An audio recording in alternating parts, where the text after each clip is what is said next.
Stay informed, stay engaged. Will these people, everybody agree? Just listen to me. Let's give him a chance to clear the air. Catch News Check every Tuesday and Wednesday from 10 a.m. to 12 noon. Only on KBC Channel 1.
Well, it's 10 days to Christmas. From wherever you're watching us in the continent of Africa and around the world, welcome to Prime Edition. It is live here at Broadcasting House in Nairobi, Kenya. President Ruto will lead delegates in marking the International Minority Days. Plus, on the cabinet tonight, we are reflecting on the extraordinary life of a brilliant legal mind from the remote desert village of Godana. Good evening. I am Mboya. Top in this live broadcast.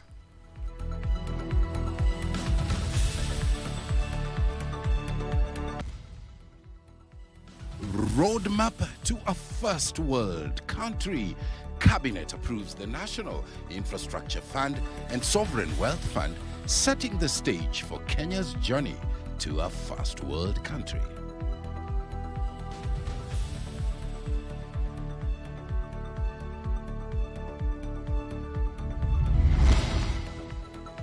Forestalling road carnage. Stringent traffic enforcement measures launched to curb road accidents at festive season.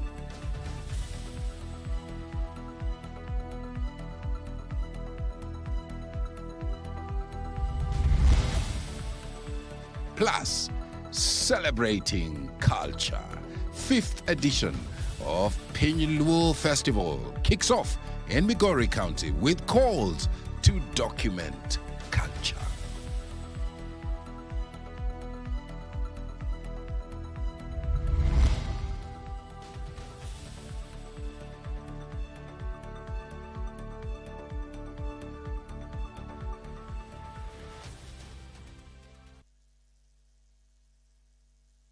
Thank you very much indeed for joining us. Speak to us on our social media platforms. At KBC Channel 1, would like to know what your thoughts are on some of the stories that we are covering for you tonight. Anne Wangeshi is in charge of our sign language docket. And where is Muchuma Odim? Well, she's away. She will be with you next week. Let's open the coverage with our lead story tonight. The cabinet has given the green light for the establishment of the National Infrastructure Fund and the Sovereign Wealth Fund, paving the way for an ambitious 5 trillion shilling long-term development and also economic transformation agenda. The far-reaching policy and financing reforms are aimed at transforming Kenya into a first-world economy. That's the report that opens our coverage tonight. The government's ambitious 5 trillion shilling development roadmap inched closer after the cabinet gave the nod for the establishment of the National Infrastructure Fund and the Sovereign Wealth Fund. The National Infrastructure Fund, approved as a limited liability company, will serve as the government's main vehicle for mobilizing domestic resources, unlocking private sector capital and financing priority infrastructure projects. All privatization proceeds will be ring-fenced and invested strictly in public infrastructure, with every shilling expected to attract up to 10 shillings from long-term investors. To strengthen food security, the government plans to construct 50 megadams, 200 mini-dams and over 1,000 microdams, bringing an additional 2.5 million acres under irrigation. Transport infrastructure will be expanded through the dualling of 2,500 kilometers of highways, tarmacking of 28,000 kilometers of roads, and modernization of airports and ports, including Mombasa and Lamu. The cabinet also approved plans to add at least 10,000 megawatts of new energy capacity over the next 7 years, tapping into geothermal, hydro, solar, wind and nuclear sources to support industrialization and digital economy. Additionally, the cabinet okayed the establishment of a national integrated security command and control system to modernize public safety and enhance coordinated security response across major towns and border regions. This comes as President William Ruto embarks on his plan to move Kenya to a first world economy by the year 2055. Michael Mandiga for Prime Edition. Well, it's 10 days to Christmas. What are some of the traffic measures that have been put in place? The National Council on the Administration of Justice has announced enhanced traffic enforcement measures following a rise in road accidents, fatalities across the country as travel increases ahead of the festive season. Meeting at the Supreme Court, the Chief Justice Martha Koome, together with the police, the prosecutors, transport regulators and anti-corruption agencies, unveiled a coordinated approach in a bid to reduce road carnage during the festive season and beyond. The move comes as official statistics show 5% increase in traffic-related deaths this year only. Ben Chumba reports. With millions of Kenyans expected to travel this festive season, the justice sector has issued a warning. Road carnage is escalating. Traffic deaths have risen by 5% this year, prompting urgent action from the National Council on the Administration of Justice. The meeting was held against a backdrop of an alarming rise in the number of deaths associated with traffic accidents, which have risen from 479 fatalities recorded the same time last year, that is 2024, which have risen to 4,682 recorded the same time in 2025, which is a 5% increase. In a rare show of coordination, courts, police, prosecutors and transport regulators agreed on a joint enforcement strategy aimed at reducing deaths and speeding up traffic cases. We will deploy mobile courts using physical and electronic means as a deterrence and enforcement measure. Those who will require legal representation will be accorded an opportunity and encouraged to reach out to their advocates within a reasonable time. And we will be sharing the links every day where the mobile traffic courts are operating. To address corruption concerns, the Ethics and Anti-Corruption Commission will also deploy officers along major highways to monitor traffic enforcement. We want to urge Kenyans not to pay any bribe whenever they are arrested for violating traffic laws and regulations. Moreover, there will be monitoring of human rights violations. Authorities say the measures will be firm but fair, assuring motorists that festivities will not be disrupted unnecessarily. We will increase strategic deployment of roadblocks to intensify vehicle and motorbike inspection. Kenyans are encouraged to ensure that their vehicles and motorbikes are roadworthy before traveling.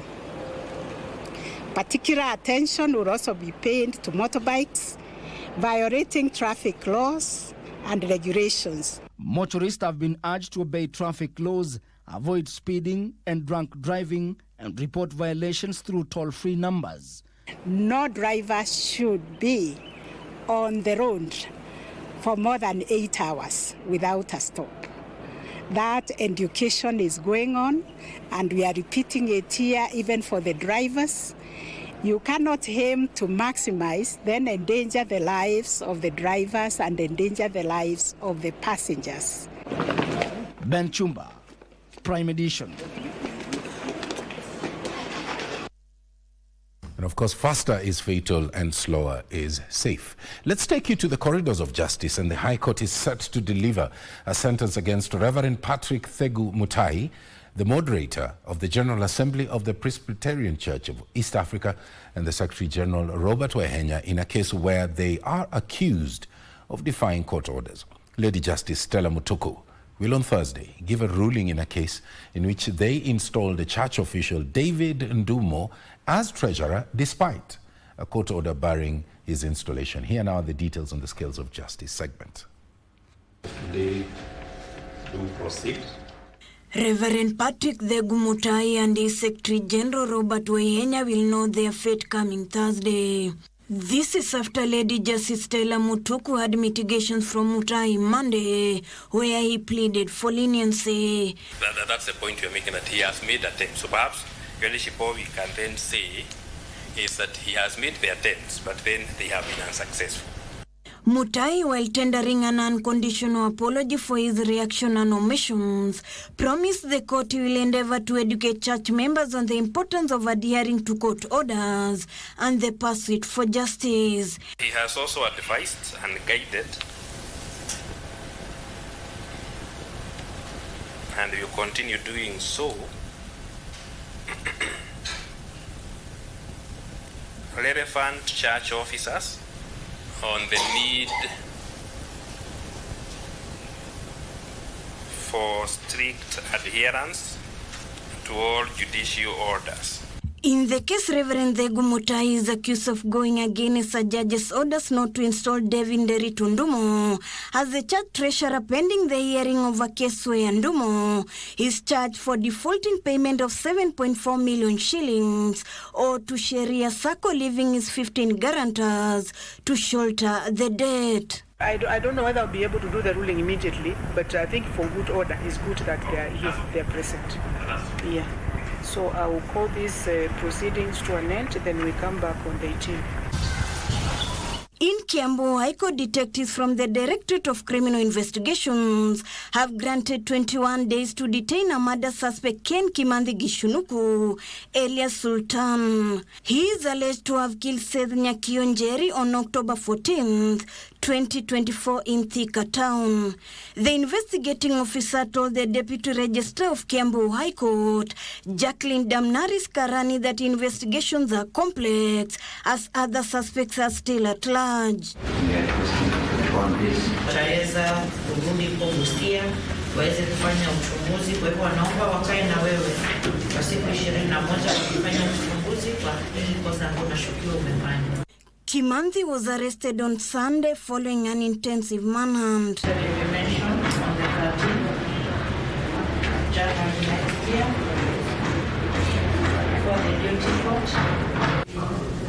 Still in Kiambu, a murder suspect Kennedy Kiaria Kaocho was charged with the murder of Sarah Wambui Mungai that occurred on 6 February 2016 at Rollipop Pub in Karuri, Kiamba Sub-County. He pleaded not guilty, and Lady Justice Dora Chepkoni set 18 December 2025 as the date to give a ruling on his bail request. Ruth Wamboi for Prime Edition.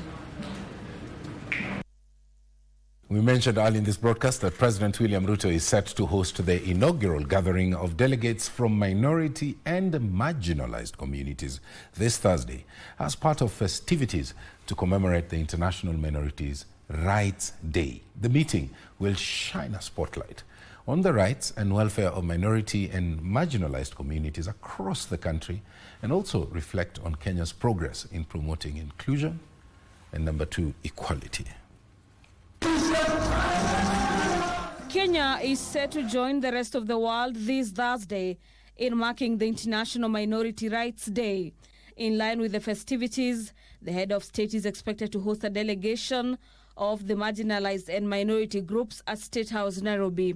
Speaking when announcing the planned festivities, 8 principal secretaries in a meeting with the presidential head of special programs and creative economy, Dennis Itumbi, said the day is aimed at giving a voice to the ethnic minorities and marginalized communities, in line with Chapter 56 of the Constitution on affirmative action. Here we met today to discuss the President's biggest agenda of inclusivity. I'm joined here by PS Omi Bashir, the PS Culture, Arts and Heritage, PS Sylvia Misea, PS State Department for Wildlife, PS Dokata Idris, PS Cabinet Affairs, PS Ano Ngombe, Gender and Affirmative Action. 18th of December, which is the UN International Day for Minorities. Even though it was agreed upon in the UN in 1992, it has taken us over 30 years for Kenya to recognize it during this administration of President William Ruto. And we then started by the annual celebrations in the year 2023, 2024, and this year it is bigger, it is better. For the International Minorities and Marginalized Day is we are leaving no one behind. So leaving no one behind is our theme for this year. According to the Principal Secretary in the State Department for Gender, Culture and Heritage, Omi Bashir, the celebration will also see minority groups given an opportunity to speak on issues affecting them, as well as push for recognition, equality and fair access to national resources. It is a day that is going to be of pomp, of traditional troops, dances, and appreciating the inclusivity of these minorities and marginalized communities across the country. Minority groups or communities in the country are spread all across the 8 counties in this region.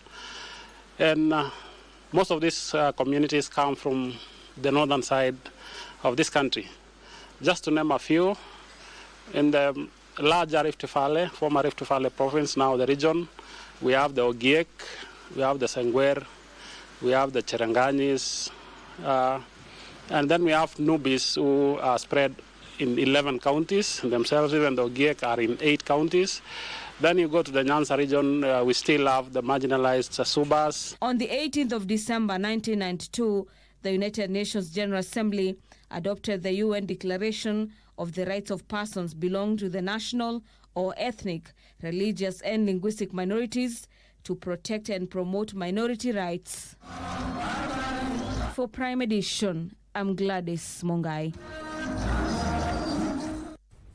Elsewhere, Wiper Patriotic Front leader Kalonzo Musyoka has condemned the planned demolition of houses in Muriguini slums, that's in Nairobi's Mukuru area, and he's cautioned the government against evicting the residents there. Kalonzo, who addressed the media at the Wiper Patriotic Front headquarters, at the same time has faulted government for defying the court order against the planned demolition. He urged the relevant bodies to have public barazas with the residents to discuss the best possible ways of the matter. The government had issued a 21-day notice to the 2,500 residents of Muriguini slums to vacate to pave way for the affordable housing project. We have taken notice of this matter. We are seized with it and have asked Wakili Jirundegwa on behalf of the residents to make sure that this eviction does not happen. And if it happens, especially during this time when residents are clearly thinking about Christmas holidays, it will be an affront against the basic rights of the residents of this estate. So we must take this opportunity to caution this administration that under the guise of slum upgrading, affordable housing, they have caused serious aggression against the rights of the citizens of the Nairobi County. Not just Nairobi County, wherever else. This is why we as opposition are taking exception to threats. Ataka Ruto akanushe kwamba Sino Hydro is a Chinese contractor whom I launched to construct the road from Kibwezi to Mutomo, to Kitui, to Mwingi, to Sekuru, to Maua, na hiyo barabara ina link Ethiopia with Mombasa.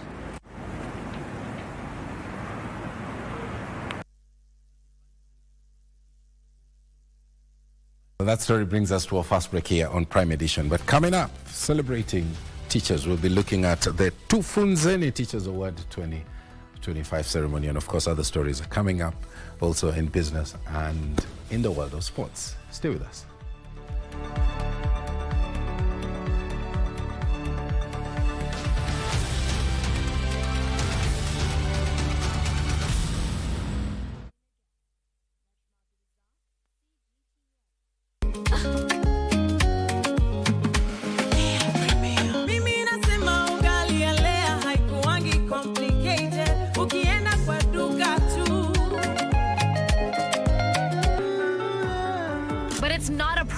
That she comes to my house to try to seduce you. We all know that's not true, Rebecca. It's just that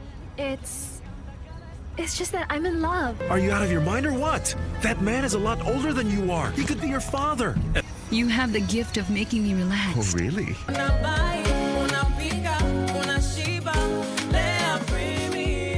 Lea Premium Flour, nurturing the world.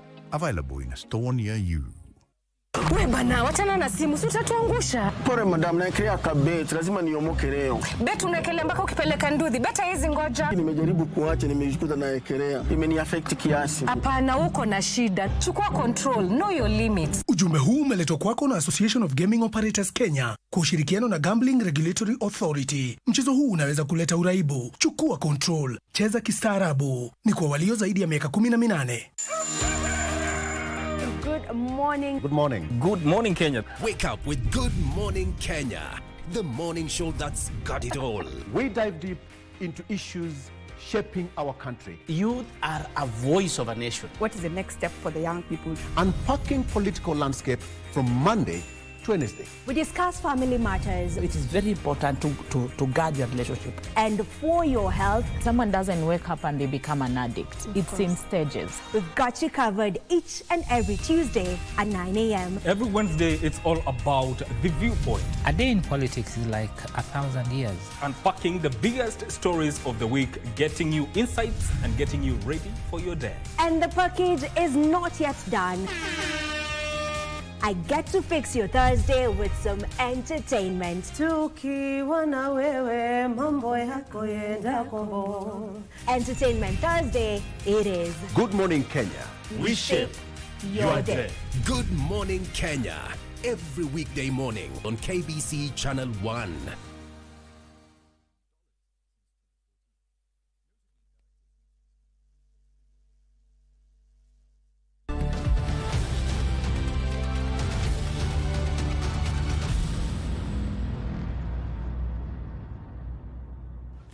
Welcome back to Prime Edition. Our socials at KBC Channel 1. Speak to us. We may get a moment or two just to sort of read some of the comments that you have shared with us on those social media platforms. Now, on to the second part of this live broadcast. Education stakeholders have renewed calls for greater support and recognition of teachers, citing their crucial role in supporting the education sector, shaping learners, and also spearheading national development. The clarion call to the fore during the Tufunzeni Teacher Awards 2025 ceremony. The ceremony brought together educators from various parts of the country to celebrate excellence in teaching and also learning. During the ceremony, teachers, school heads, and other key education stakeholders were feted with demonstrating exceptional dedication and innovation both in classrooms and also within the communities. I might not be doing the very best in terms of producing the best students in the country, but I know I am producing students with integrity, students who believe in themselves, students who will motivate others, students who will be resilient, students who will go into the market not as employees but as employers. And why these awards? For a long time, teachers in this country have not been recognized, celebrated, honored. And we felt as teachers that it is our time to make sure that we shine a spotlight.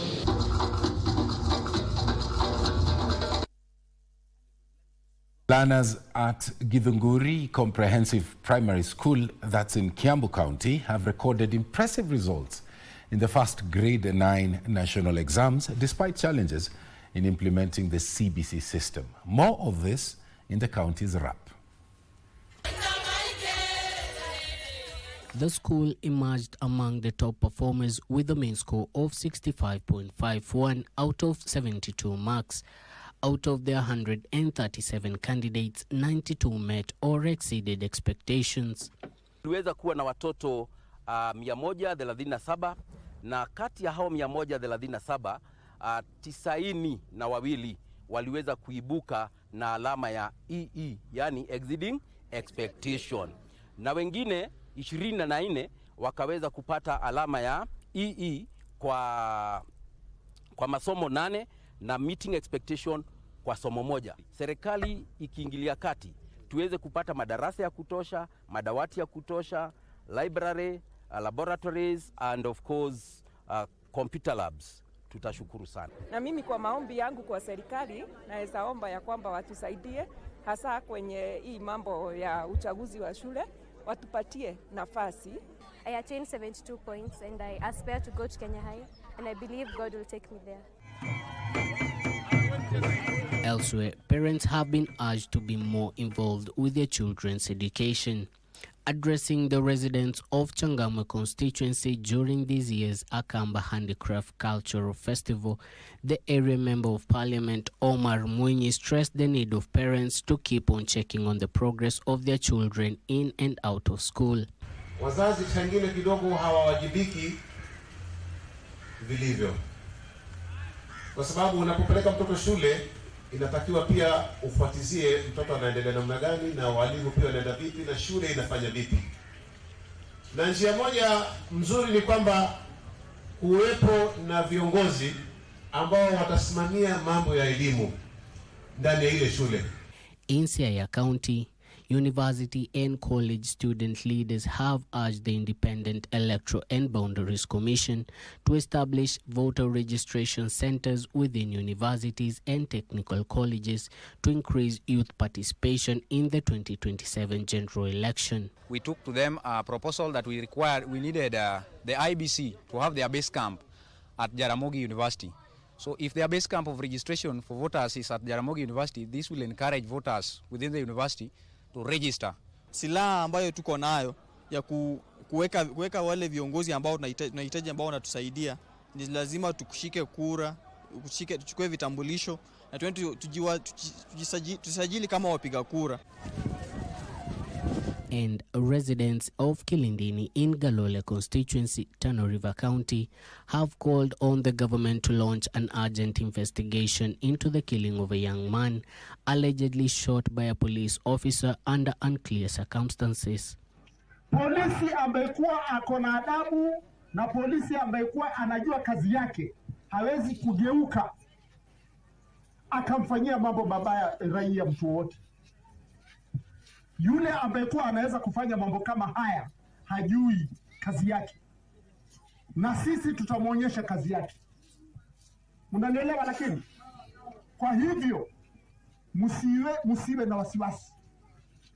Separately, goons allegedly operating in Bita Sub-County, Homa Bay County, have been warned following intensified security operations targeting criminal activities within Bita Town and its environs. Watu tumeshika kufuatia ile mambo ambayo yalifanyika Bita kule, na kuna wengine wametoroka.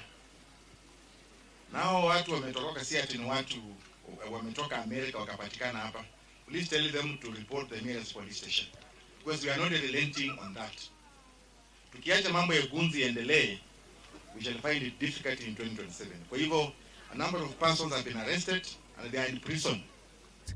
Finally, Meru residents and Kenyans in general have been urged to avoid purchasing over-the-counter drugs without a prescription as antimicrobial resistance continues to rise. According to Devina Onchari, a pharmacist at Meru Teaching and Referral Hospital, global statistics from 2019 reveal 1.2 million people died due to antimicrobial resistance. Makosa mengi tunayofanya ni kuenda kununua antibiotics over the counter before confirming kama infection yako imekosiwa na bacteria.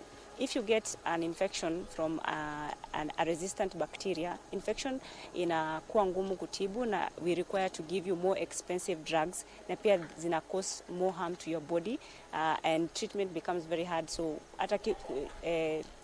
chances za mtu kukufa are very high. Nixon Gary reporting for Prime Edition. Now, the 5th edition of Piny Luo Festival has kicked off in Migori County with calls for the publication of a cultural document to reflect the dynamic transformation of the Luo heritage. The start of the 3-day extravaganza featured cultural dances, featured songs, and also moments of silence for the departed patron of the Luo Council of Elders, the late Raila Amolo Odinga. Wycliffe Okech attended the start of the festivities in Migori, and this is the report that he filed. Dances, songs, and poetic presentations that mirror the cultural heritage of the Luo community. The 5th edition of the Piny Luo Festival got underway in Migori County. During the 3-day cultural extravaganza, the Nailoti community will be treated to a reflection of their cultural heritage.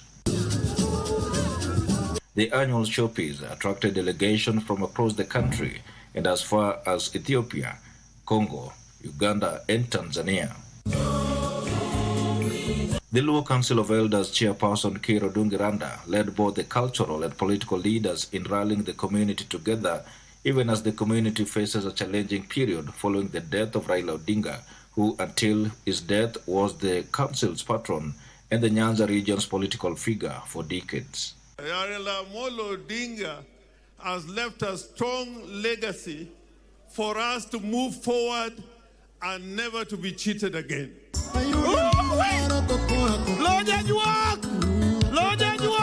Speakers at the event urged the community's leadership to sponsor the publication of a document to reflect the dynamic transformation of the culture and heritage of the community to accommodate the community's younger generations. To have a reference manual so that our children can understand the Luo culture and we make it more contemporary. I want us to be proud of our culture and our identity and be the inventor of the things that we want to be attractive about us. Elected leaders from the region were equally challenged to leverage their leadership positions to empower the community economically. And I think there is opportunity, even as we come together in this multicultural environment, we can start thinking on how to value add on the agricultural products we do, on how to create jobs, employment for our young people. Unity in diversity, that is exactly what is manifesting here at the border county of Migori as Luo community delegations from various countries converge to reflect, appreciate, and preserve their rich heritage. Reporting for Channel 1 from Migori County, my name is Wycliffe Okech. Tonight, on the Cabinet, we reflect on the extraordinary life of Dr. Bonaya Adi Godana, a brilliant legal mind from the remote deserts of Turkana, who rose to become one of Kenya's most influential legislators and also a diplomat.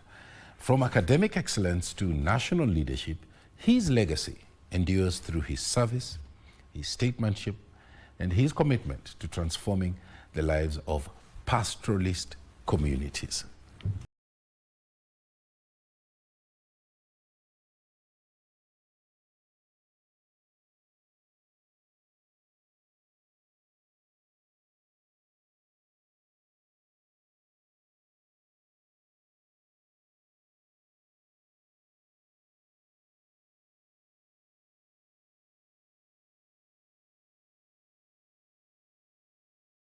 On the Kenya-Ethiopia border, Godana grew up as an ordinary child of a nomadic family. Herding camels was the main occupation of the Gabra community in the Chalbi Desert. Taking children to school was frowned upon. The region had poor infrastructure. Cattle rustling and banditry thrived. In Turkana, which is more than 600 kilometers away from Nairobi, there were no learning institutions in the 1960s when Godana was starting school. The nearest primary school was at the North Horror Trading Center, approximately 70 kilometers from his home. The missionaries worked jointly with chiefs and community elders to help mobilize young children, mainly boys, to go to school. Gabra elders picked Godana to join the school. His sterling academic achievement has remained a model for students in the region.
And became chairman of the Public Law Department.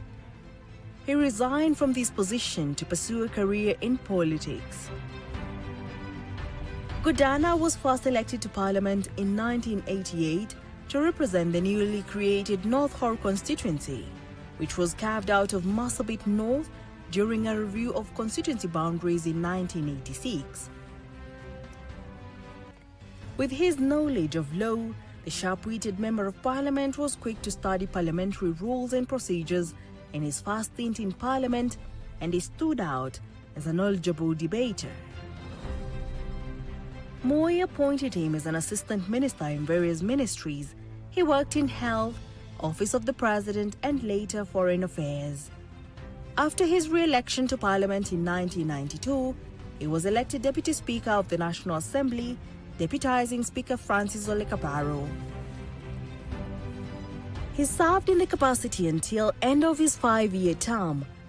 By the time the 1997 elections approached, Godana was one of the most influential politicians in Kano. Following his victory in the polls, Mboya appointed him Minister for Foreign Affairs to sort out the Kenya-Ethiopia conflict. In 2002, Mboya transferred Godana to the Ministry of Agriculture as his government continued with the joint operations to flush out the rebels. Godana died in a plane crash on the way to a peace meeting in Marsabit organized by the government and scheduled for 10th April 2006.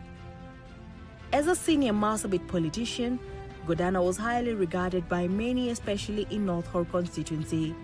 One of his notable achievements was the establishment of a local non-governmental organization, Pastoralist Integrated Support Program, which today is a lifeline to thousands of nomadic communities in Marsabit.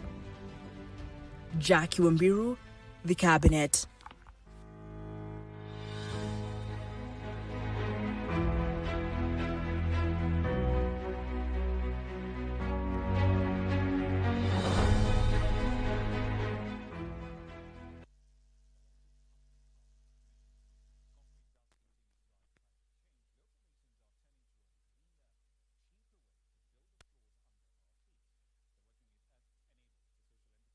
In a world where news is ever-changing, staying informed is more important than ever. Join us every week on News Check, your go-to show for the latest in current affairs, breaking news and in-depth analysis. A warm welcome to KBC News Check. From politics to global events, we bring you content that matter to you. We're not just speaking about the governance and how we want to see it, but want to actually participate.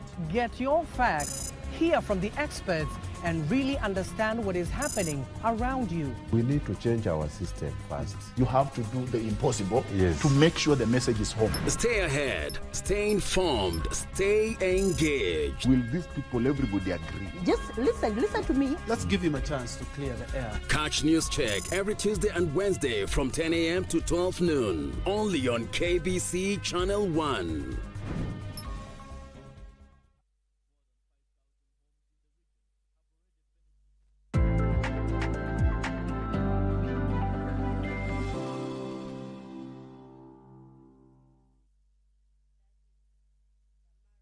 On to business now. Kenya has sealed its first ever power transmission public-private partnership, bringing together KETRACO, Africa 50 and India's Power Grid Corporation.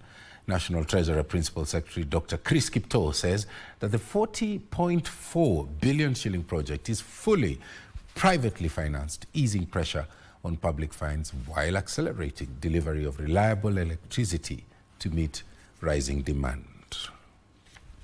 Discussions to open up the transmission grid to private capital have been intensifying as the government grappled with constrained public finances, rising electricity demand, and the urgent need to expand and stabilize the national grid.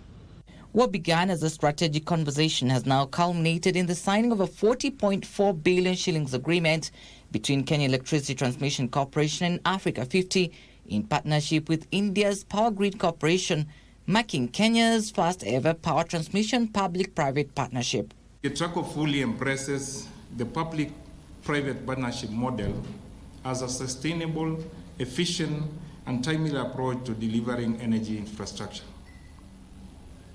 In this process, we expect to benefit from the efficiency that most of the time is attributed to private companies. So we're trying to work on increasing revenues while also managing spending pressures to make sure that we create efficiency only on the spending side and to limit the amounts we have to borrow. And so for all commercially viable projects, we are shifting them to private sector.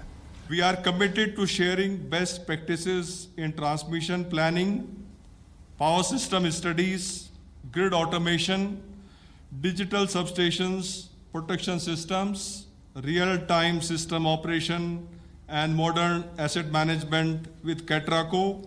At the center of the project are two high-voltage transmission lines, a 130-kilometer, 400 kilovolts Lesos-Lesuk line, linking power from Lake Turkana and northern Kenya, and a 72-kilometer, 220 kilovolts Kibos-Kakamega-Musanga double-circuit line aimed at improving grid reliability and boosting electricity capacity across Kisumu, Vihiga, Kakamega, and surrounding counties. Under this independent power transmission framework, Africa 50, in collaboration with KETRACO and Power Grid of India, will develop, finance, construct, operate, and maintain the Lesos, Lesuk, and Kisumu-Musaga transmission lines, which are important lines in the government's transmission system master plan. We have been speaking of the 12 months. At least now the ball has shifted. It is no longer on my court. So now I'm the one who is going to start exerting pressure. And now pressure begins from the time you sign, because you must fast track the financial closure so that now we get to groundbreaking. The government says once completed, the lines of renewable energy reduce technical losses and deliver more reliable power to households. Trevor Ngendo for Prime Edition, Nairobi. 40+ questions, so you can refer to. The planned Maimahio dry port is expected to create over 100,000 employment opportunities and ease congestion of the cargo at the port of Mombasa. Investment Cabinet Secretary Lee Kinyanjui says establishing the dry port would transform surrounding towns into commercial and also business hubs. Kenya has been exploring potential sites for handling of imported cargo to ease pressure on the port of Mombasa that serves businesses across East and Central Africa region. This special economic zone itakuwa ni kama ndio Mombasa siku zijazo.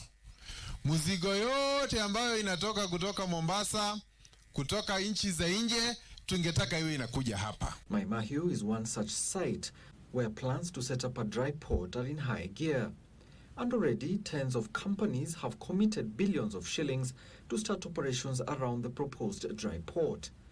Already, the government has connected the port to the railway linkage, ensuring a seamless transportation of cargo from the port of Mombasa and destined to hinterland and neighboring countries. Hii dry port, mahali imefikisha hii reli, tungetaka hii reli iende paka upande ya Uganda.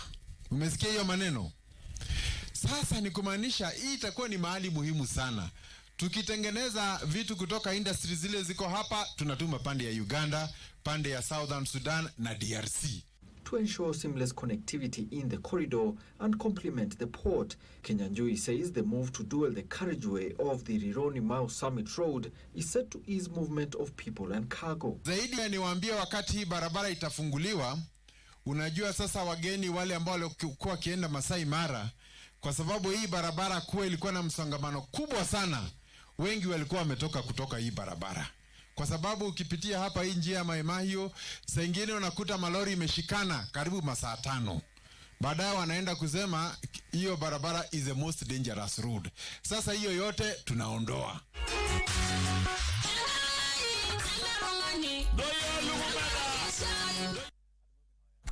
Now, the government is partnering with county governments to target cultural events in its bid to reposition Kenya beyond the traditional safari and beach experiences. Kenya Tourism Board Chief Executive Officer June Chepkemei says that cultural showpieces such as the Tobongu Lore Festival plays a vital role in opening up the less visited regions while bringing Kenya's diverse culture to life. Recent Kenya Tourism Board numbers indicate that Kenya's tourism is booming. A 2021 survey showing that 62% of domestic tourists crave cultural experiences, while 78% of international visitors at festivals found them highly satisfactory. Tourism has a multiplier effect. It touches on every facet of the economy, from the mama mboga who then feeds the hospitality industry to creating jobs for the young people. Chepkemei added that cultural events like Tobongo Lore also provide an opportunity to highlight Kenya's historical significance as the home of human origin, given that the region is home to fossil discoveries of global importance. Tobongo Lore Festival is important in the sense that it brings the culture into life, and we are able to really showcase the rich diversity that we have as a country. On connectivity, the CEO noted significant progress in opening up previously hard-to-reach regions, citing improved road infrastructure and the licensing of new airlines. We have seen growth in terms of access through new airlines that have been licensed to really ply the route. Today, we did see Safari Link now being able to link Nairobi, Kisumu, and Uganda. Now, in its 9th edition, Tobongo Lore, meaning Welcome Back Home, is a vibrant annual cultural festival held in Turkana County. The event celebrates the rich heritage of the Turkana people and neighboring communities through traditional music, dance, colorful attire, and cultural exhibitions. The festival aims to promote peace, unity, cultural preservation, and tourism in the region. Alanauko, Prime Edition. Players in Kenya's virtual asset sector expect operationalization, it's a difficult one for me, of the Virtual Asset Service Providers Act to make Kenya a hub of blockchain technology in the continent of Africa. However, according to Virtual Assets Association of Kenya Chairman Dr. Pete Onyango, local players risk being locked out should regulators adopt a common licensing fee structure. The enactment of the Virtual Asset Service Providers Act 2025 in October is seen as a strategic move which will make Kenya a hub for cryptocurrency trade and blockchain technology. Among industries where adoption of the technology is expected to impact is the financial services sector. What the Act has done is basically given the mandate to the Capital Markets Authority and the Central Bank of Kenya to regulate the virtual asset industry. However, the Virtual Assets Association of Kenya believes licensing of cryptocurrency firms should be based on volumes being handled by a provider to ensure local players are able to compete with large multi-international firms. The expectation is for Kenya to become a global hub for decentralized finance. Expectation is that we'll have a big flow of innovators, both local and global, coming to Kenya, setting up, getting a license, building communities, making things easier for systems to work. This comes as Kenya prepares for the Godana Africa Tech Summit 2026 that brings together Nigeria, Ethiopia, DRC, Rwanda, and Burkina Faso to champion community-led blockchain innovations. The goal is to really spark long-term innovation. So there's not going to be big prize money. It's a structured program where we start with having developers just go out into their communities and just try to see their communities from a fresh point of view. The winning innovation will secure funding for its blockchain solution besides mentorship and other support. Kenya's fluorspar mining industry is set to witness a revival following the signing of an engineering, procurement and construction contract for the refurbishment of the fluorspar processing plant, that one in Kerio Valley, Elgeyo Marakwet County. The MOU signed between SOFAC Fluorspar Kenya Limited and Mistec Group in China formalized the milestone, with the representatives of both parties terming it as a decisive step towards unlocking Kenya's mineral potential. The agreement is set to facilitate the elevation of Kenya's position as a supplier of acid-grade fluorspar, which is critical mineral used in manufacturing of electrolyte of EV batteries.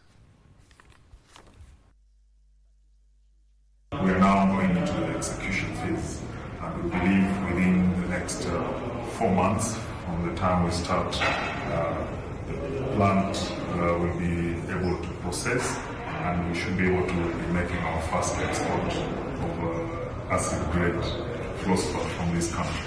This can take the project to the next level, where we will have the right facilities installed and Fujat will then be able to start production and do what is good for this economy and for the community.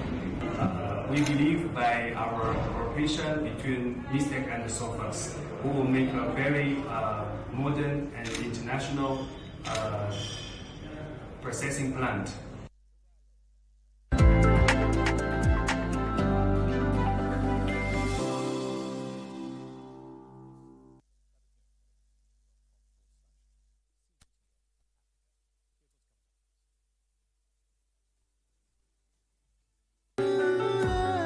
But it's not appropriate that she comes to my house to try to seduce you. We all know that's not true, Rebecca. It's just that I'm in love. Are you out of your mind or what? That man is a lot older than you are. He could be your father. You have the gift of making me relax. Oh, really? Marcelo doesn't know about this, but I was pregnant with his baby. What are you saying? It's been a long time. The last time we saw each other was right here, when your sister's accident happened.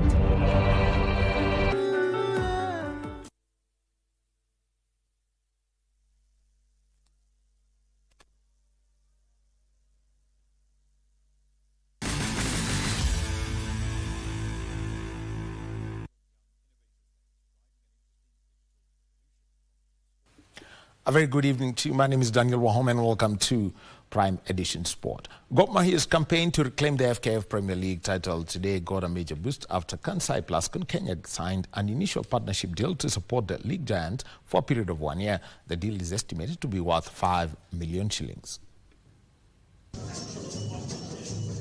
FKF Premier League giants Gor Mahia will head into the second leg of the season motivated to accomplish their mission of reclaiming the top flight title after securing another sponsorship, this time from Kansai Plascon Kenya. The two partners signed the agreement today in Nairobi before Kogalo face Kakamega Homeboys in the next fixture on Thursday. We haven't been active in these partnerships for years, even though we have been in Kenya for 70 years. We wanted to grow the business in Kenya. Yes, I think this partnership with Gor Mahia will give us a lot more exposure. That's from a business perspective, that's number one. But I think as a corporate entity that's operating in Kenya, we also need to figure out other ways to give back to the community, to the society. We're already giving back through our paint businesses. We provide very good paint and the service is top notch. But other than that, we need, as a corporate entity, we need to figure out what we can do, what we can contribute to the Kenyan community. They are third on the log with 20 points, 1 point behind holders Kenya Police, who are top of the table, and former champion Stars KFC, who sit second. We were second in the last season. There's not deserve ruffling any feathers, but we want to say that we are determined this year to reclaim the league to be at the top. The sponsorship is a motivation to Kogalo, who have not registered a win in their last 3 matches, with their last win coming 4 weeks ago against Tusker FC. We want to transform Gor Mahia into the biggest and most successful club in Africa. And to do this, we are going to work with all relevant stakeholders, prospective sponsors inclusive, so that we build a strong team that is able to compete with the best in Africa. They have played a total of 11 matches so far this season, won 6, drawn 2 and lost 3, with their latest loss coming against their bitter rivals AFC Leopards 8 days ago.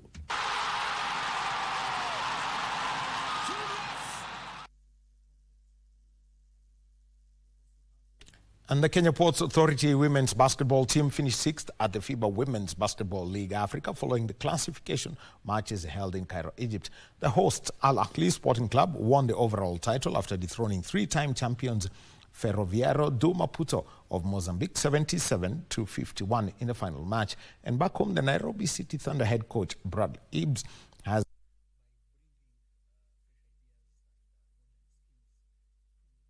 Meanwhile, the Nairobi City Thunder head coach Bradley Ibbs is the Betika S-Jack coach for November 2025. I would love to dedicate this title, really to my players. They're so dedicated. I think they come in, they put in so much extra work. I think both players and coaching staff alike. This being the last event this year, because the next time we'll be awarding will be early next year. I would also like to wish everyone a Merry Christmas and a Happy New Year. A big congratulations to the winner, and let's keep the sports spirit up. As we go for Christmas, let's keep the spirit up as well. Bradley was instrumental in ensuring the Kenya Basketball Men's Premier League champions qualified for their second consecutive Basketball Africa League scheduled for the next year, after they won the road to BAL East Division in Nairobi. Bradley had been nominated for the award alongside Kenya Sevens head coach Kevin Wambua, who guided the Morans to the Zambezi Sevens Challenge victory, and the unbeaten Kenya Police Bullets coach David Vijago. Kenya Lionesses coach Simon Odongo, who guided the team to a second finish in the Africa Women's Sevens Cup. Caroline Kola, who was with the victorious Deaflympics team to Tokyo, and Junior Stars head coach William Muluya, among others. It's out, 3, and a big kick out. Deep 3 from Dang. And host Kenya finished second in this year's Federation of the International Motorcycle Central Africa Motocross Challenge held over the weekend at Mattel's Mixed Track. Uganda won the overall title with a total score of 4,273 points, beating host Kenya, who got 1,300 points. Uganda emerged the winners of the 2025 Federation of International Motorcycle Central Africa Motocross Challenge that brought together 5 countries from East and Central Africa with seasoned riders. In the 125cc class, Colin Simons from Tanzania topped with 60 points ahead of Aiden Stanley and Jeremy Mubiru, who settled for second and third positions respectively with 51 and 45 points. In the MX1, Ismail Mukibi of Uganda topped with 50 points ahead of Liam Miller of Tanzania and Fatuki Gundu of Uganda. Sports tourism is nice because it encourages people to go far and wide, see the country, enjoy new sights, new climates, and also discover Kenya. I'm happy that we're the winners of this year, as we've been winners always, so it's something usual to us now. Meanwhile, Donholm Seniors Football Club held its annual awards gala in Nairobi, with stakeholders calling on the government and well-wishers to support them financially as they embark on the robust expansion program to accommodate more retired footballers and youth players. The team, which won the Wazir Premier League title for a record 4th consecutive time this year, is using football to bring a positive impact to the community in the Donholm area by ensuring both young and retired footballers engage in constructive activities. When now you retire from football, basically Donholm Seniors the age bracket is 35 years and above.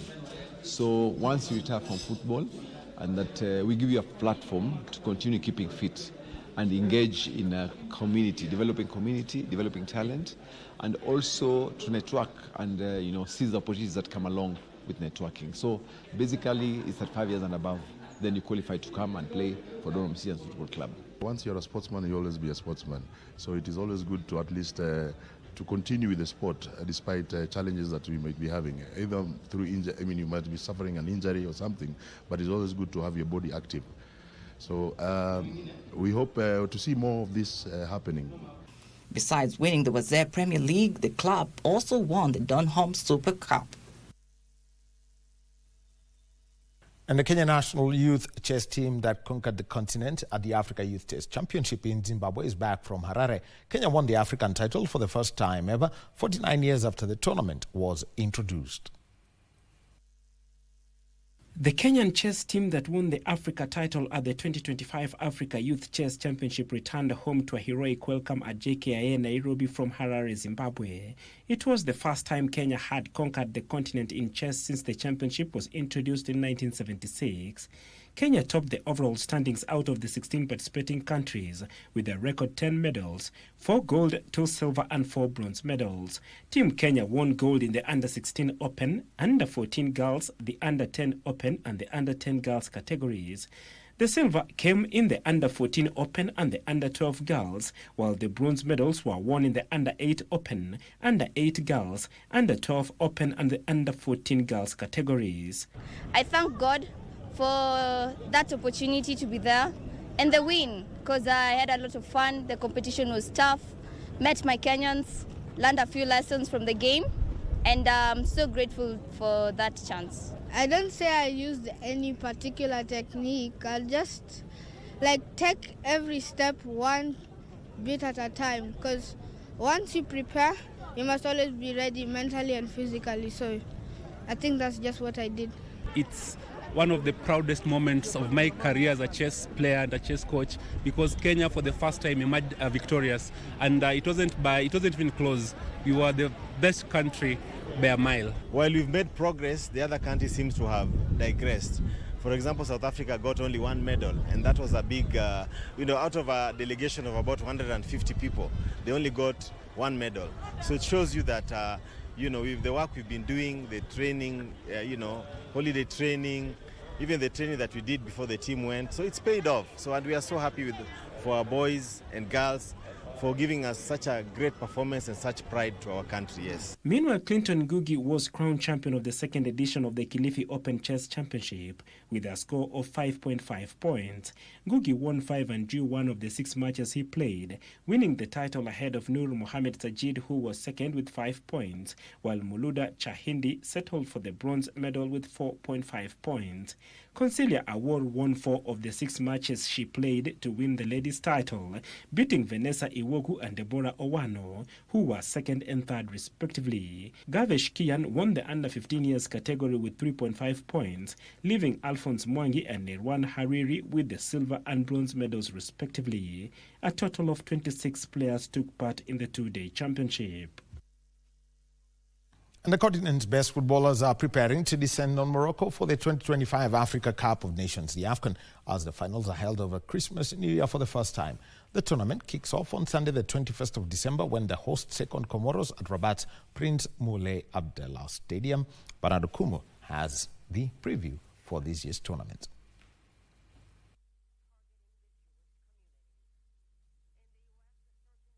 That's a sport for tonight. We'll be keeping you updated on AFCON 2025.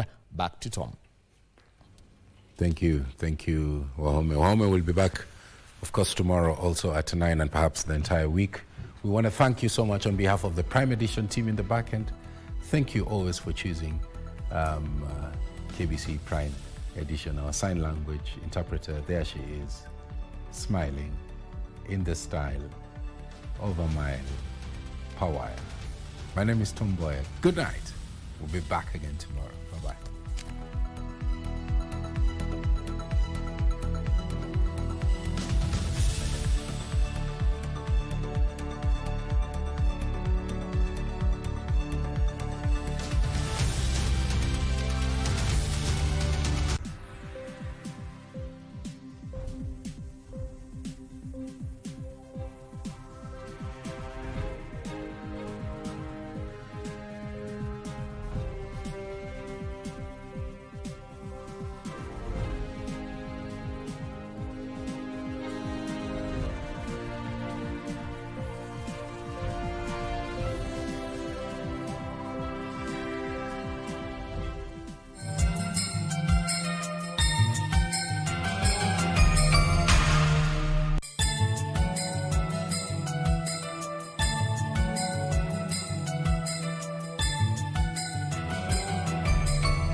tell the world the Lord is come.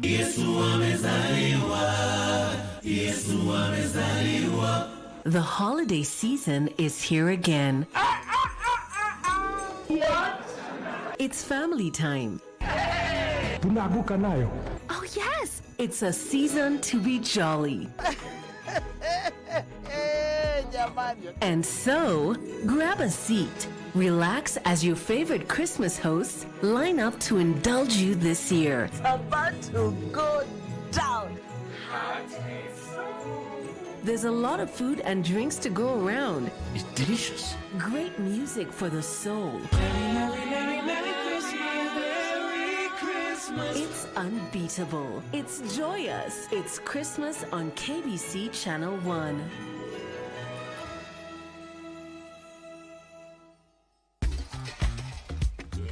Bro, ono unatafuna kucha na madhe yako na chapo dondo kwa wingi. Kila kitu iko sawa? Hey bro, jana bet zangu ziliuma nje zote. Natafuta hata mechi nionekane itarecover. That's where you go wrong, my G. Asa unaekelea timu yoyote juu unajaribu kurecover. Don't chase losses.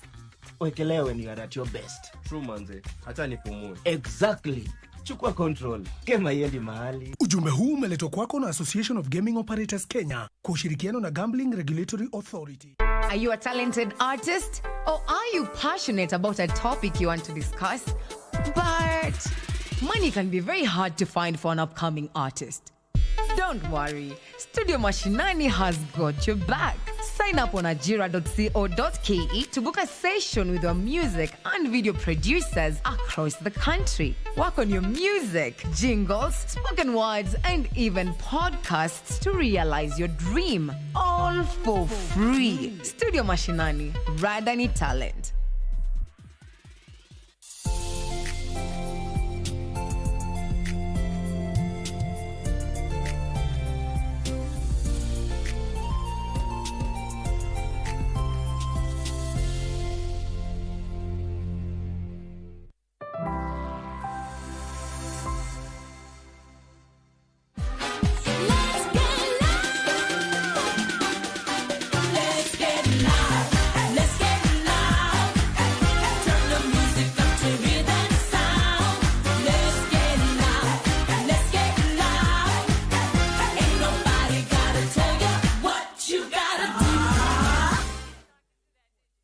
It is the season for sure, and we as the Grapevine team, of course, are here to ensure that you are going to be having a good time. Tumetoka long weekend, lakini kenye inabamba hata zaidi ni jubado tuko kwa hiyo holiday mood, holiday season. That's what's up. Happy holiday to everyone out there. And by the way, Miss B, wacha tuirudishe back kidogo yani for the, Jamhuri Day celebrations.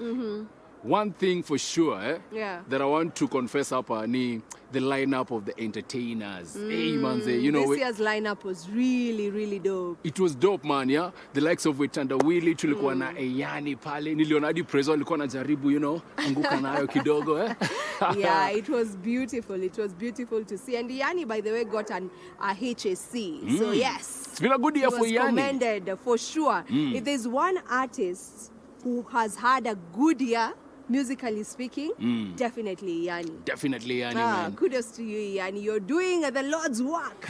We love it for sure. Anyway, we have a lineup of events that went down over the weekend. This is where you're going to be getting all of that. That's what's up. That's what's up. Keep it right here.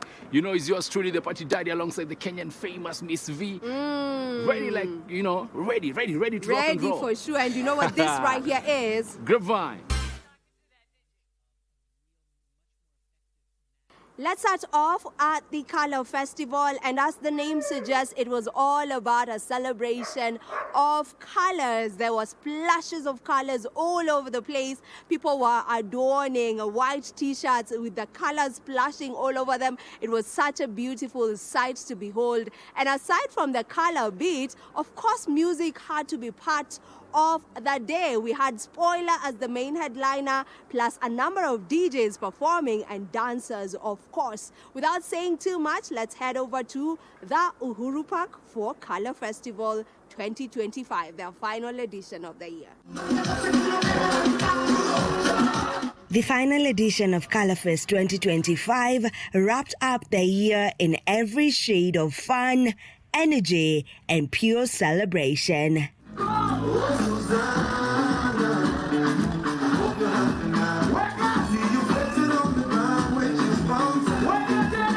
The festival, famous for uniting Nairobi through music, dance, and vibrant color play, returned louder and brighter, marking a bold close to the 2025 outdoor party season.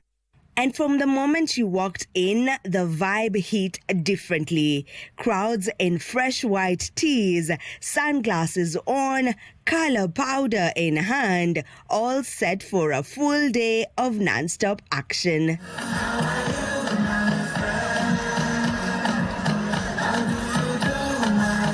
The DJs understood the assignment. Set after set of Afrobeats, Amapiano, Kenyan hits, and big festival anthems kept everyone moving.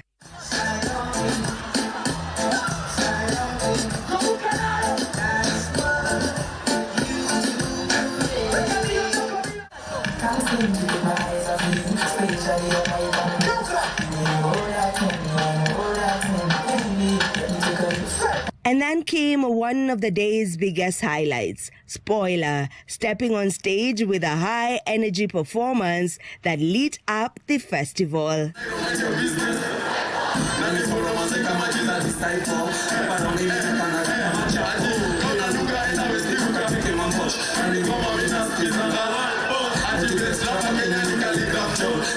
From his opening track to the final beat, Spoiler had the crowd bouncing, singing along, and fully locked into the moment. A perfect soundtrack to the Color Fest vibe.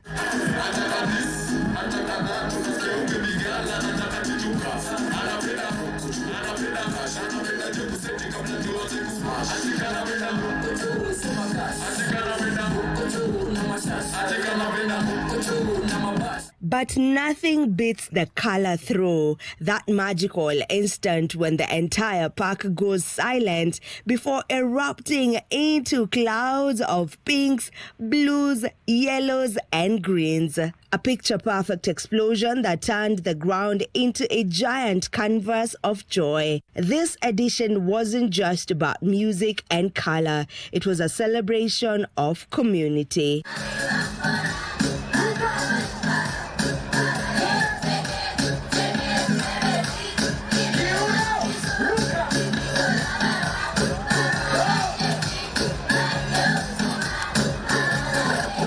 Friends rolled in deep, families came with their little ones, and creators captured every moment for the gram.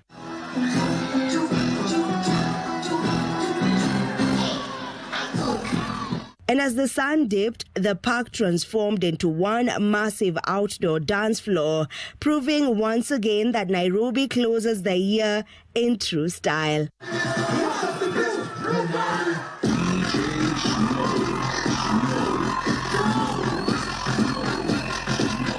Colorfest delivered unforgettable moments, bold colors, and the perfect send-off of 2025. Only on Grapevine, your ultimate plug into Nairobi's entertainment scene.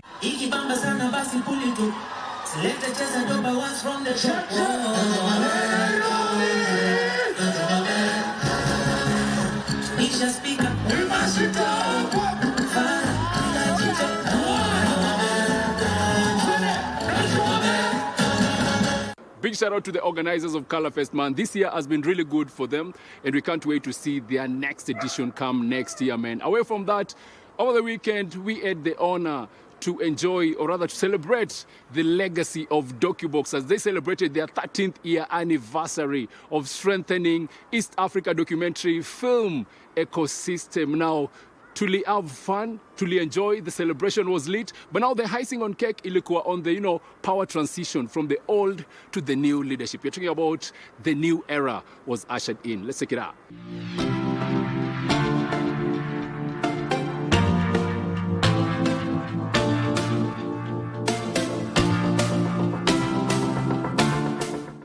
For 13 years, DocuBox has been quietly shaping how East Africa tells its documentary stories. From nurturing first-time filmmakers to backing bold, honest storytelling, DocuBox has become a cornerstone of the region's independent documentary film ecosystem. It's creating space for African voices to tell their own stories on their own terms.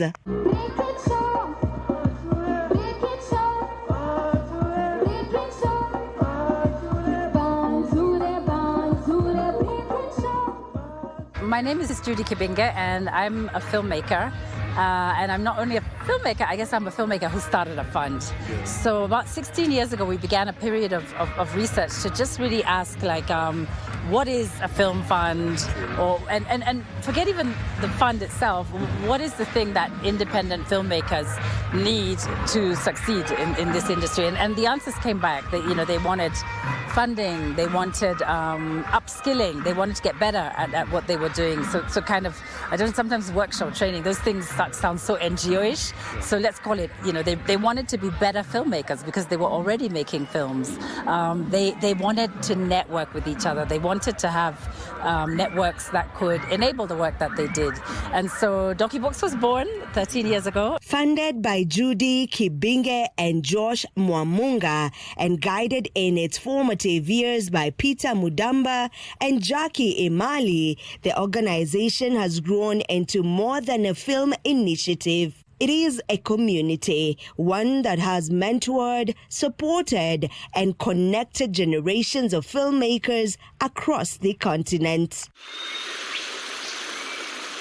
Body and soil. Body and soil.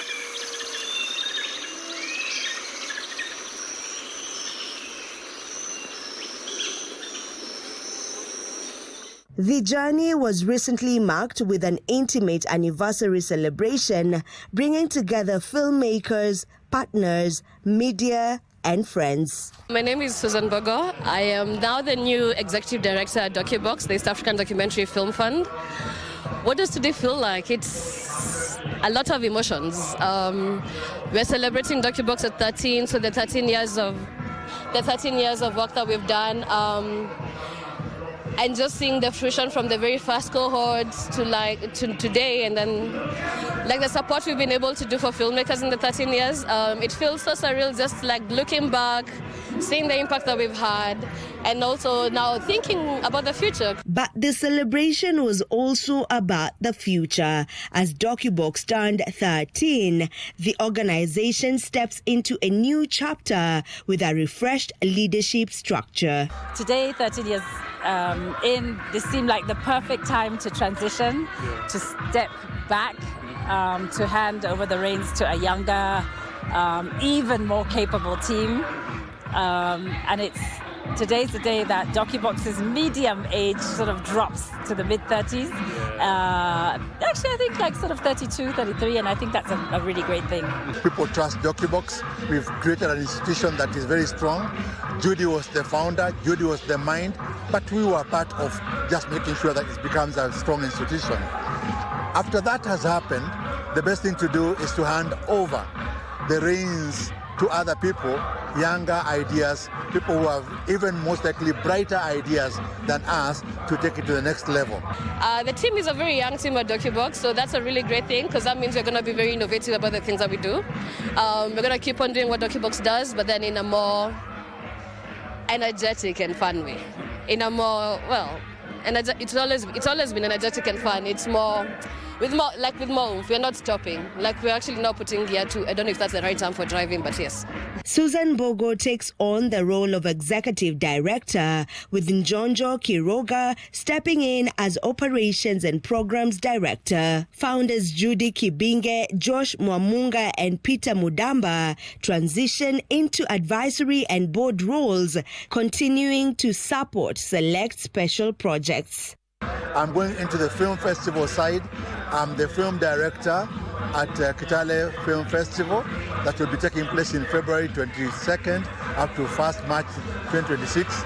Apart from that, I'm also involved in film festival that is coming on that will most likely become a real interesting film festival in 2026.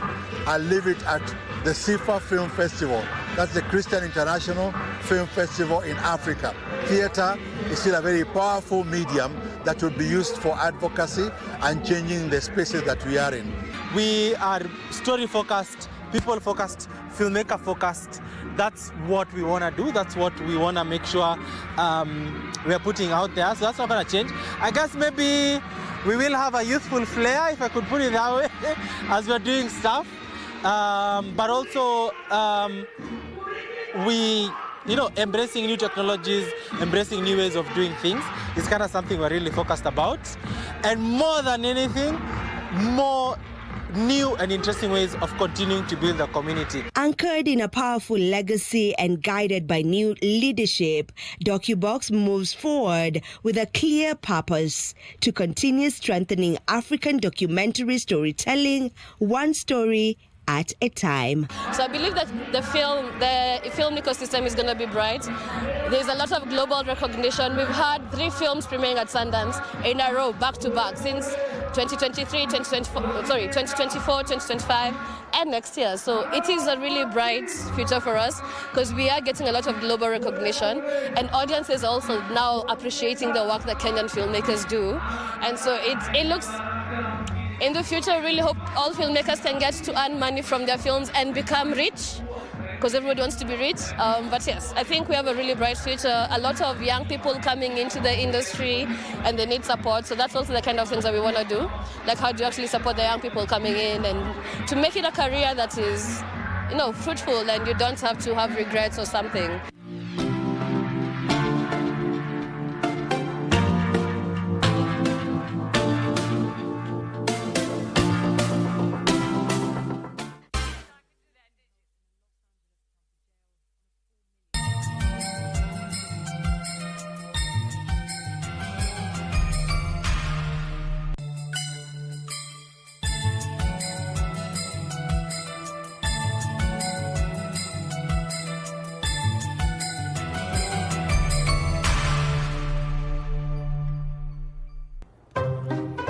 For charity, dial star 419 hash.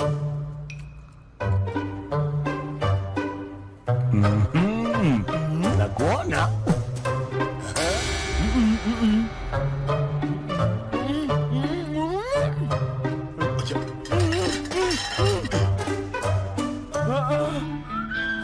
Kuja hivi sasa.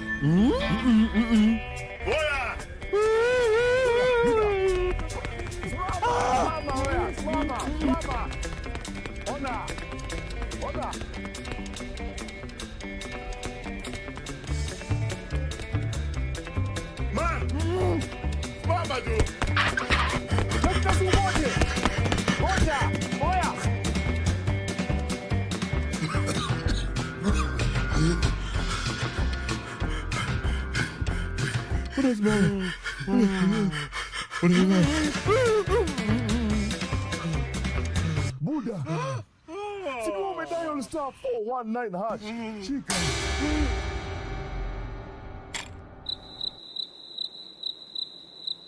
Yani hujui kwa option 3 kuna Pro Box. Pro Box. Usisahau wa star 419 hash option 3 iko Pro Box ya bahati.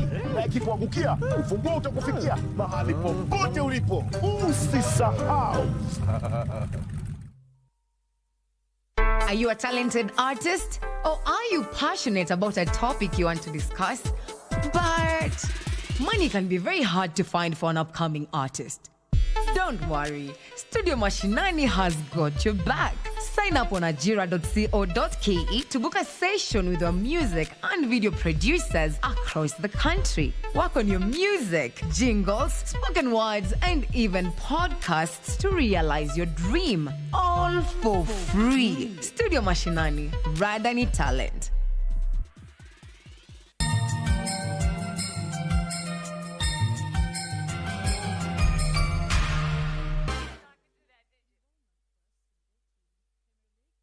Welcome back to the program. Thank you so much for staying with us. As always, it is a pleasure to have you on board. For those who are just joining us, you are not too late to the party. Right about now, we will be having our Musically Speaking.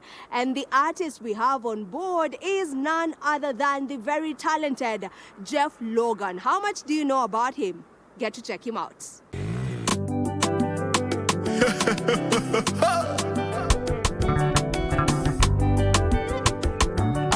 It's K-Kitty. Sitaki pressure, ninataka pesa. Ukiona nanona nakula vizuri, ukiona nangara napendwa vizuri. Sitaki pressure. I go by the name Jeff Logan, ama ukipenda cha Barbar, ama ukipenda Son of Tesebe. Sikizo nanita El Chapo, ama shetani nitakupiga na mawe. Hizo zote ni jina zangu. Yeah. Mina wewe hatufanani. Unapenda kiki, mimi napenda mani. Unaringa na gari na nunua meli. Ukilala usingizi na unda mamilioni. Sitaki pressure. Growing up, I listened to a lot of rumba. And so, I incorporate a lot in my sound. And so, what I'm trying to do is to just modernize it a bit, but to also give it the feeling of ile rumba. Ukisikia rumba, yeah, you not relate. But now, you throw in few words, and I'm genre there. But to be honest, that's what I represent. I'm very comfortable in love song that I've done with my partner. Yeah, and it may blow up the Bayasana. TikTok, YouTube is doing very well. It's a love song. Now it's interesting because you see rumba. But again, growing up, nilisikiza love songs, na rumba, na gospel. So, hapa na pale mtakuwa mnasikiza hizo zote. Nalishwa vitamu kila siku napewa. Maisha mulaiona vile natesa. Kama kosingo tutashare. Maisha matamu bila pressure.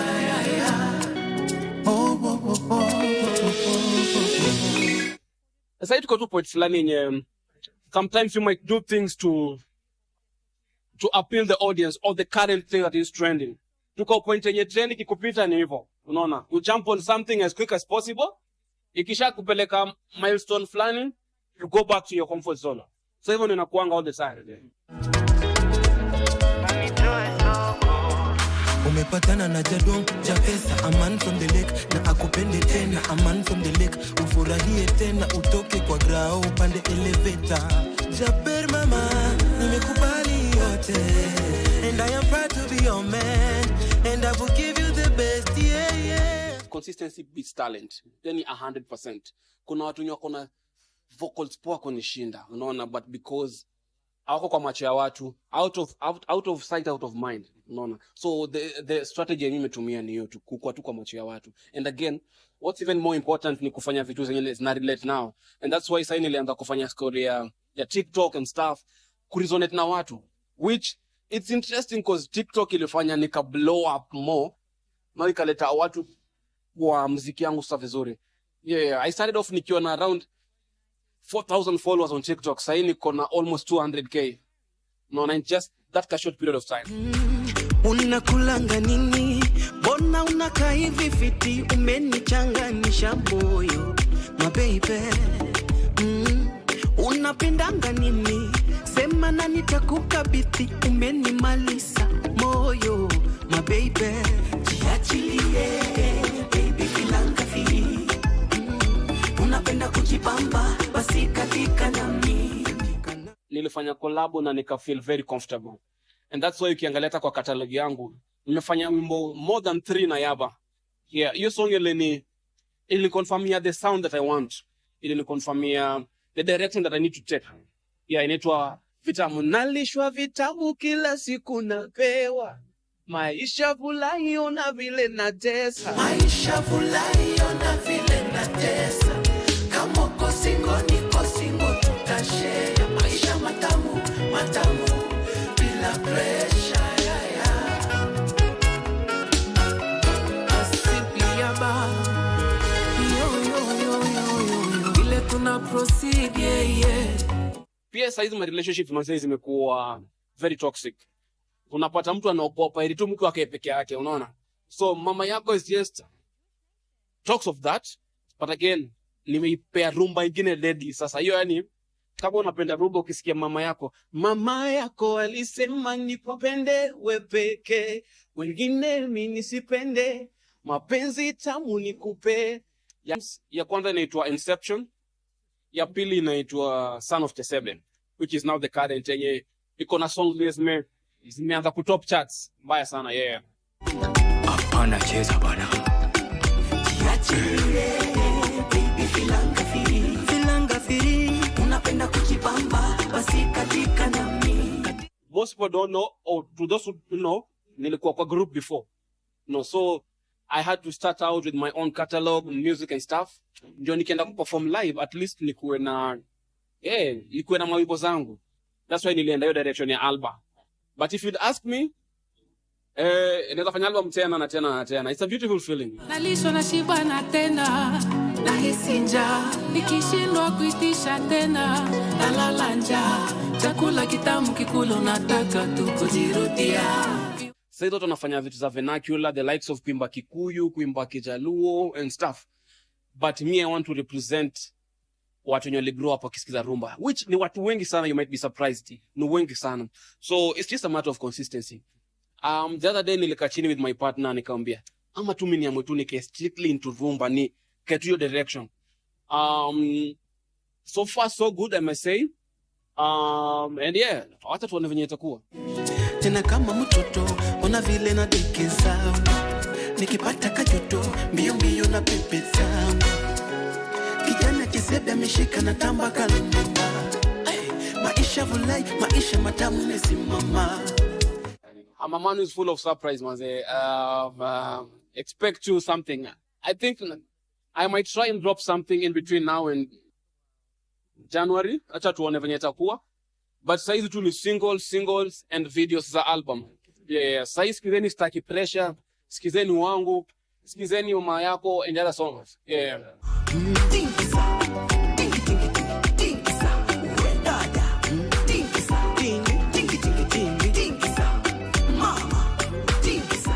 All right, we're winding up the show with one of the biggest festivals that has been happening for the last 3 years, just before we celebrate Xmas. I'm talking about Nai Festival. Now, this is a space where you get to meet your superstars. We're talking about influencers, top DJs, top hype men, and of course, you know, top musicians, man. Now, this year's edition, ili happen for 3 days. Ilianza on 12th, ikaisha on 14th. How about we enjoy the highlights?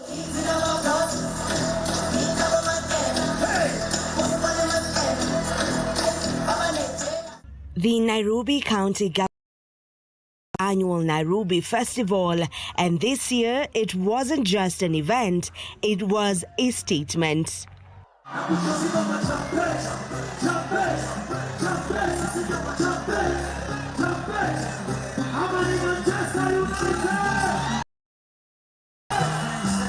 3 days, from the 12th to the 14th, one city, thousands of people, one unstoppable energy. From the moment the gates opened, you could be was outside and Nairobi was ready.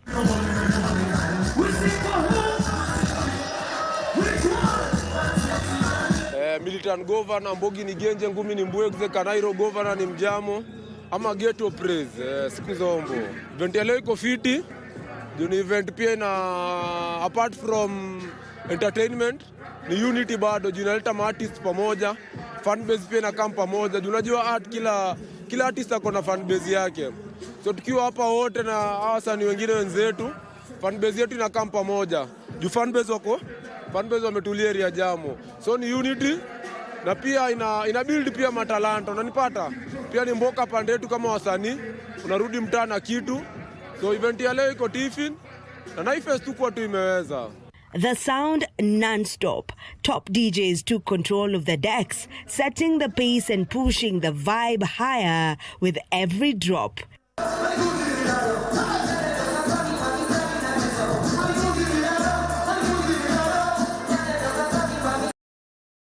Holding the crowd right at the center of it all, the hype masters.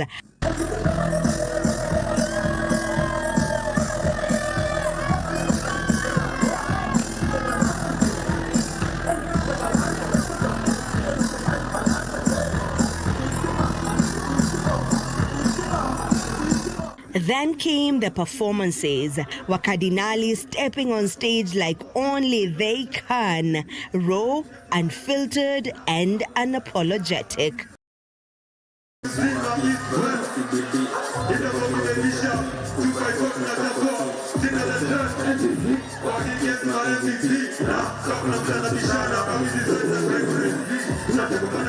The crowd knew every word, every bar hit harder.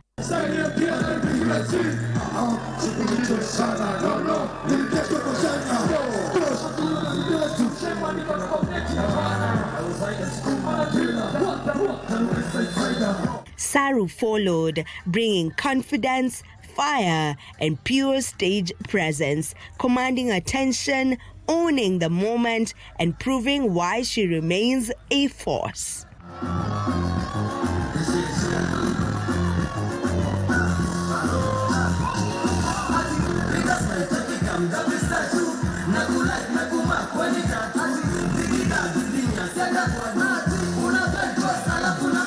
And Diana Chords adding another layer to a lineup that refused to slow down.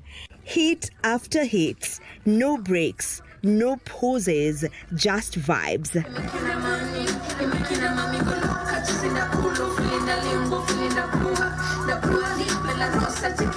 But if there was one moment that captured the spirit of this festival, it was Nairobi Governor Johnson Sakaja stepping on stage.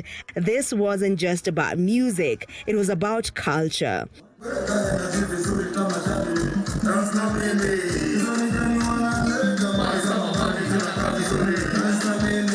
It was Nairobi reminding the world who it is. Nairobi Festival, every year, bigger, louder, unapologetically Nairobi.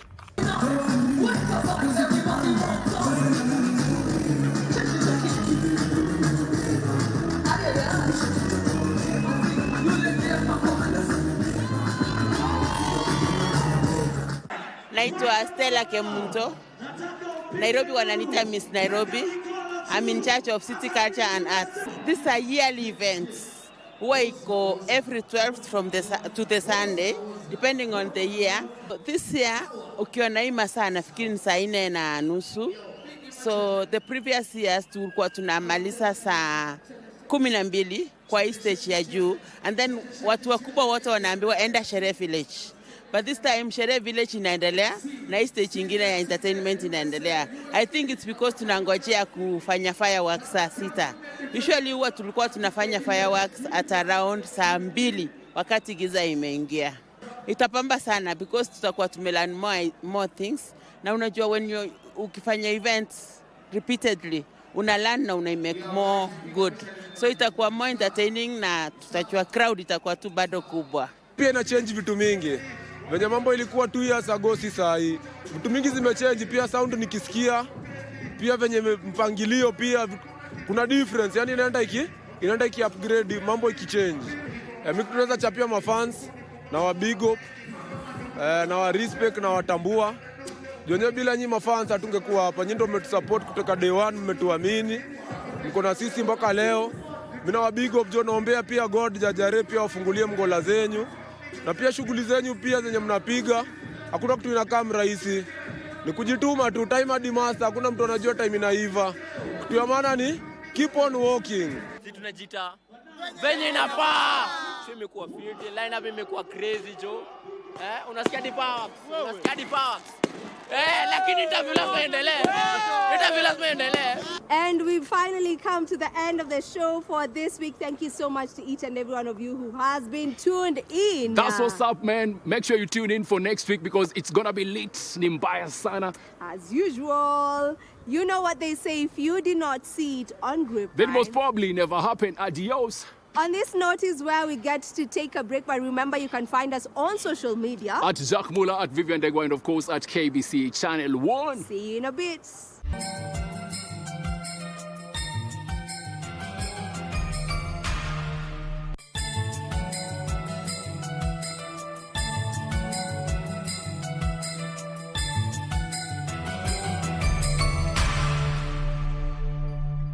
Tushinde.com. Cheza safe. Cheza smart. Gambling is addictive, not for persons under the age of 18 years. Sasa kwa star 419 hash uko na game mpya. Tushinde spin corner. Simply spin. Kisha ngoja, na kwa entry moja unaweza angukia na uspin hadi mara 3. Na ikigonga 25,000 na kufikia instantly. Cheza spin corner sasa hivi kwa star 419 hash option 4. Tushinde.com. Cheza safe, cheza smart. Gambling is addictive, not for persons under the age of 18 years.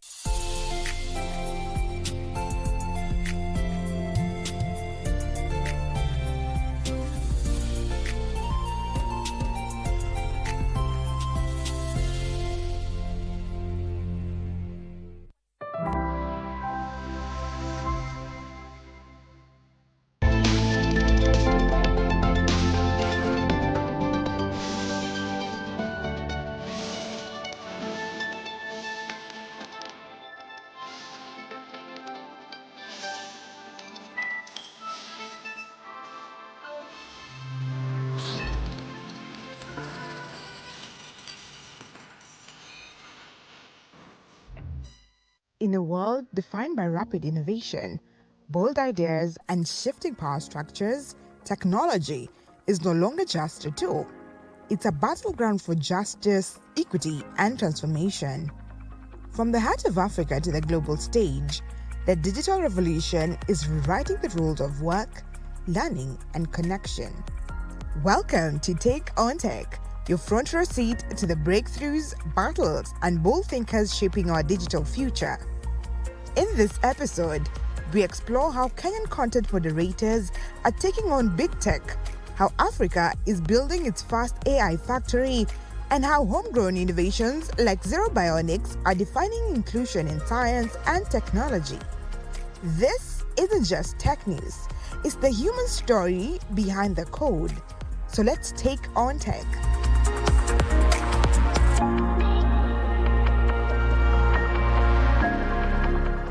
First up, behind the safe content you scroll through daily are digital gatekeepers. Content moderators, often invisible and overlooked, yet vital in keeping our online spaces safe. But now, they're demanding to be seen and heard. In Nairobi, a landmark movement is underway. Content moderators, tasked with filtering disturbing materials on platforms like Meta, ByteDance, and Alphabet, have come together to launch the Global Trade Union Alliance of Content Moderators. The goal? To hold big tech accountable for exploitative labor practices, including poor pay, unrealistic quotas, and the mental health toll of reviewing graphic content daily. Moderators face alarming rates of depression, PTSD, and anxiety, all while being contractually barred from unionizing or speaking publicly. The alliance, launched here in Kenya, seeks to shift this dynamic, calling for fair compensation, mental health support, and formal union recognition.